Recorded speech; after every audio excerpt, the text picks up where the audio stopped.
Hello, Radhe Radhe. कैसे हो आप सभी? आई होप आप सभी अच्छे होंगे और आपकी तैयारी अच्छी चल रही होगी। तो जैसा कि आप लोगों को पता है, रेलवे ग्रुप डी के फॉर्म फिलअप स्टार्ट हो चुके हैं और 32,238 कुछ उसमें वैकेंसी हैं और उसको लेके कुछ डॉक्यूमेंट्स लगने हैं। आपको पता है, इस ग्रुप डी में ऐसा पहली बार नहीं हुआ है कि कुछ ऐसे डॉक्यूमेंट्स होते हैं जिसकी वजह से फॉर्म रिजेक्ट हो जाता है, बाद में फिर आपको मौका नहीं मिलता है। और अगर फॉर्म एक्सेप्ट भी हो जाता है, फिर बाद में आपको डीवीपीएसटी में उसमें दिक्कत आती है। कई बार ऐसा करते हैं वो लोग कि फॉर्म एक्सेप्ट कर लिया लेकिन डीवीपीएसटी में दिक्कत आई है। मैंने बहुत सारे लोगों का देखा भी है। तो अभी से आप लोग, आपके पास टाइम भी है, 10 से 15 दिन अभी हैं। फॉर्म की लास्ट डेट 24 फरवरी है। तब तक आप कोई भी डॉक्यूमेंट जो आपके पास नहीं है वो आप बनवा सकते हो। और एक चीज़ और है कि ईडब्ल्यूएस और ओबीसी जो सर्टिफिकेट वगैरह हैं, इनकी कुछ लोग बोल रहे हैं कि कौन सी डेट का होना चाहिए, क्या कुछ क्राइटेरिया है कि इस महीने का होना चाहिए, इतना होना चाहिए। वो सारी चीज़ें मैं आपको इसमें कंप्लीट इन्फॉर्मेशन दूंगी। मैंने अपना खुद का फॉर्म फिलअप किया हुआ है, तो मैं पता है मुझे कौन सा डॉक्यूमेंट्स लगना है। तो सबसे पहले हम एससी और एसटी और ओबीसी का जो कास्ट सर्टिफिकेट है उससे स्टार्ट करते हैं।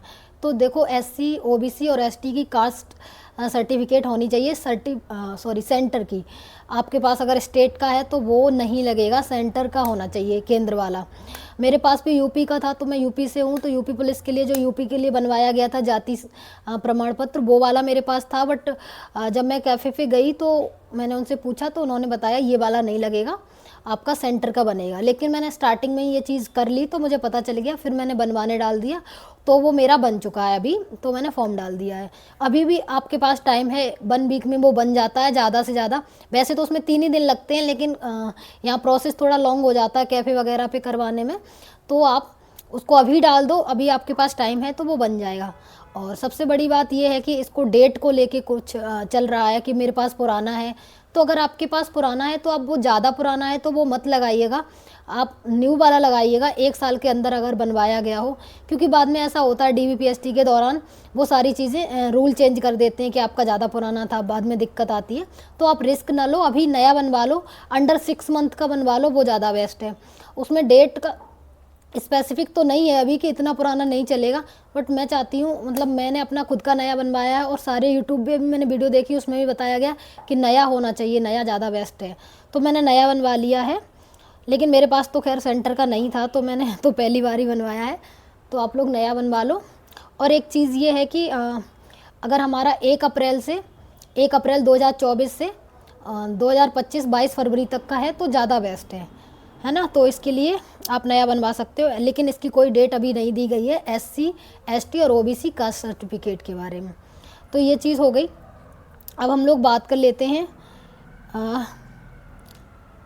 ईडब्ल्यूएस सर्टिफिकेट के बारे में। तो ईडब्ल्यूएस सर्टिफिकेट के बारे में क्या कुछ क्राइटेरिया है, कितने इनकम से नीचे आपका ईडब्ल्यूएस में आपको काउंट किया जाएगा, उसको लेके ये है। तो वो मैं आपको अच्छे से एक्सप्लेन करती हूँ ये नोटिफिकेशन से पढ़ के। आपकी पर एनम जो सैलरी है या इनकम है वो 8 लाख से कम होनी चाहिए, पहली बात तो, ठीक है। और आपके पास 100 स्क्वायर फीट का कोई घर नहीं होना चाहिए। 1000 स्क्वायर फीट से कम का होना चाहिए। 100 से तो सबके ज़्यादा होते हैं। 1000 स्क्वायर फीट से कम का आपका घर होना चाहिए। तो ये ईडब्ल्यूएस का क्राइटेरिया है। और भी चीज़ें हैं, आप इस नोटिफिकेशन से डायरेक्ट पढ़ सकते हो। और इसमें ये वाली डेट दी गई है कि आपके जो सर्टिफिकेट हैं वो मतलब फॉर्म फिलअप होने के पहले के होने चाहिए। तो ऑब्वियस सी बात है 22 फरवरी से पहले के ही होंगे। 22 फरवरी से पहले का फॉर्म होना चाहिए। जैसे आपका 24 फरवरी तक फ़ीस कट हो जाएगी, लास्ट डेट 24 फरवरी है। तो अगर आपने सोचा कि मेरा 24 का है तो वो नहीं चलेगा, 22 फरवरी से 2025 के पहले के होने चाहिए, ठीक है। तो ईडब्ल्यूएस का क्राइटेरिया यही है। और बस इसमें इतना ही दिया गया है। और ऐसे ही ओबीसी में जो नॉन क्रीमी लेयर होता है, वो आपने सुना होगा कि आरक्षण वगैरह जिस बेसिस पे आपको मिलता है कि आप अगर नॉन क्रीमी लेयर के फॉर्म में, मतलब उसमें आते हो क्राइटेरिया में, तो ही आपको आरक्षण मिलेगा, तो ही आपको ओबीसी होने का लाभ मिलेगा। तो उसका भी वही क्राइटेरिया है कि आपकी पर एनम जो सैलरी है या इनकम है 8 लाख से कम होनी चाहिए। और आपके पास कोई जो आपके फैमिली में पापा वगैरह हैं जो वो ग्रुप ए या ग्रुप बी में ऑफिसर वगैरह, मतलब बड़ी अधिकारी लेवल की जॉब पे नहीं होने चाहिए, तो आपको लाभ मिलेगा। 8 लाख से कम सैलरी हो आपकी, 8 लाख से कम इनकम हो और आपके जो पेरेंट्स हैं, आपकी फैमिली में जो भी कोई हैं, वो ग्रुप ए या ग्रुप बी की जॉब में नहीं होने चाहिए। ग्रुप सी से तो चल जाएगा, लेकिन ग्रुप ए या बी में नहीं होने चाहिए। तो ये आपका क्राइटेरिया रहेगा क्रीमी लेयर, मतलब नॉन क्रीमी लेयर में होने का। क्रीमी लेयर का मतलब होता है कि आप सक्षम हैं, आपके पास इतना पैसा है कि आपको आरक्षण देने की ज़रूरत नहीं है। और नॉन क्रीमी लेयर का मतलब होता है कि आपके पास प्रॉब्लम है, आप आर्थिक रूप से कमज़ोर हैं। तो ये ओबीसी में जाने के लिए, इसके लिए self declaration bye OBC NCL candidate, मतलब ये क्या है, एनसीएल, इसमें ये आपको डिक्लेयर करना पड़ेगा कि हाँ मैं ये नॉन क्रीमी लेयर से बिलोंग करता हूँ, मेरे पास ये चीज़ नहीं है। ये एक फॉर्म की प्रोसेस है, इसमें आपको भर के देना पड़ेगा कि हम एक नॉन क्रीमी लेयर के क्राइटेरिया में आ रहे हैं। तो वो आपको एग्री करना होगा, फॉर्म भरते टाइम ही ये करा दिया जाएगा आपसे, है ना। तो ओबीसी का और इनका कोई क्राइटेरिया ऐसा नहीं है डेट का लेके कि इतनी की होनी चाहिए, लेकिन फिर भी इसमें ये दिया गया है, सारे लोग बता भी रहे हैं कि आप नया बनवा लो, वो ज़्यादा बेस्ट है। और फिर आपने पीडब्ल्यूडी का सर्टिफिकेट के बारे में सुना होगा, तो वो किस बेसिस पे लगेगा, तो वो ब्लाइंडनेस एंड लो विजन, मतलब आपको देखने में प्रॉब्लम है तो आपका लग जाएगा। और deaf and hard of hearing, सुनने में प्रॉब्लम है तो लग जाएगा। लोकोमोटर डिसेबिलिटी, मतलब हाथ पैर में दिक्कत है तो लग जाएगा। ये ऐसे कुछ डिसेबिलिटीज़ हैं जो आपकी शरीर में जो आपकी दिक्कत होती हैं। स्पाइनल इंजरी है तो उसमें लग जाएगा, स्पाइनल डिफॉर्मिटी है उसमें लग जाएगा। तो ऐसी कुछ चीज़ें हैं। एसिड अटैक विक्टिम है तो लग जाएगा। तो ये कुछ उसकी डिसेबिलिटीज़ हैं जो आपके अंदर अगर होती हैं तो आप लोग पीडब्ल्यूडी वाला लगा सकते हो। इसकी भी कोई स्पेसिफिक डेट नहीं है, डेट बस इतनी है कि आपकी 22 फरवरी से 2025 से पहले का होना चाहिए। तो ये हैं, और कोई बस यही 3 हैं और कुछ नहीं है। और जो बेसिक डॉक्यूमेंट्स होते हैं उनके बारे में बता दूँ क्या क्या लगने हैं बेसिक डॉक्यूमेंट्स में। देखो, अगर आप ईडब्ल्यूएस से हो तो ईडब्ल्यूएस वाला सर्टिफिकेट लगेगा, ओबीसी से हो तो ओबीसी का जाति सर्टिफिकेट लगेगा, और अगर आप पीडब्ल्यूडी से हो तो पीडब्ल्यूडी वाला सर्टिफिकेट जो अभी मैंने एक्सप्लेन किया है। और इसके अलावा क्या लगेगा, आधार कार्ड आपका लगना है, वो हर जॉब में जो लगता है। और 10th की मार्कशीट लगनी है आपकी, और 10th की मार्कशीट के साथ आधार कार्ड, और बस यही है। और फ़ोटो लगनी है, साइन लगने हैं आपके।